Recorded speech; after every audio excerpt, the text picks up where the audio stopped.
ഇതിട്ട വീഡിയോയ്ക്ക് ലൈക്ക് ചെയ്ത ഓരോ വ്യക്തിയും ദീപക് എന്ന വ്യക്തിയുടെ മരണത്തിന് ഉത്തരവാദികളാണ്. ഒരു ഷിംജിതയെ പേടിച്ച് നമ്മുടെ സൊസൈറ്റിയിൽ എന്തൊക്കെയാണ് നടക്കുന്നത്? ഒരാള് ഇരുമ്പിന്റെ കവചണിഞ്ഞ് ബസ്സിൽ കയറുന്നു, ഒരു ആള് ഒരു കാർഡ്ബോർഡ് പേപ്പർ വെച്ച് ബസ്സിൽ കയറുന്നു. ചില ബസ്സിലെ സ്ത്രീകൾക്ക് പ്രവേശനമേ ഇല്ല. അപ്പോ പിന്നെ രസകരമായ കുറെ റീലുകൾ ഇറങ്ങിയിട്ടുണ്ട്. പക്ഷെ ഞാൻ ചോദിക്കുന്നത്, നമ്മുടെ ദീപക് എന്ന വ്യക്തിയുടെ മരണത്തിന് കാരണം ഷിംജിത മാത്രമാണോ, അല്ലെങ്കിൽ ഷിംജിത എടുത്ത വീഡിയോ മാത്രമാണോ? ഷിംജിത എടുത്ത വീഡിയോ കാണുന്ന ഏതൊരു വ്യക്തിക്ക് മനസ്സിലാകും ദീപക് എന്ന വ്യക്തി നിരപരാധിയാണ് എന്ന്. അങ്ങനെ തോന്നുന്ന ആ വീഡിയോക്ക് എങ്ങനെയാണ് ഇത്രമാത്രം റീച്ച് കിട്ടിയത്? കാരണം ഇന്നത്തെ സമൂഹത്തിന് വേണ്ടത് നെഗറ്റീവ്സ് ആണ്.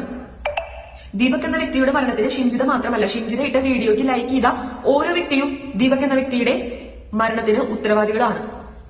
ഷിംജിതയെ പേടിച്ചല്ല ദീപക് മരിച്ചത്.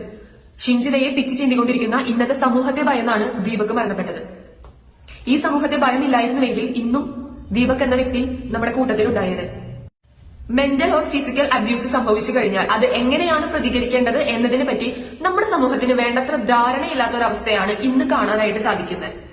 ഷിംജിതയ്ക്ക് ഒരു പക്ഷേ അങ്ങനെ ഒരു ദുരനുഭവം ബസ്സിൽ നിന്നും ഉണ്ടായെങ്കിൽ ആ വീഡിയോ നിയമ നടപടികൾക്ക് വേണ്ടി മാത്രം ഉപയോഗിക്കണമായിരുന്നു.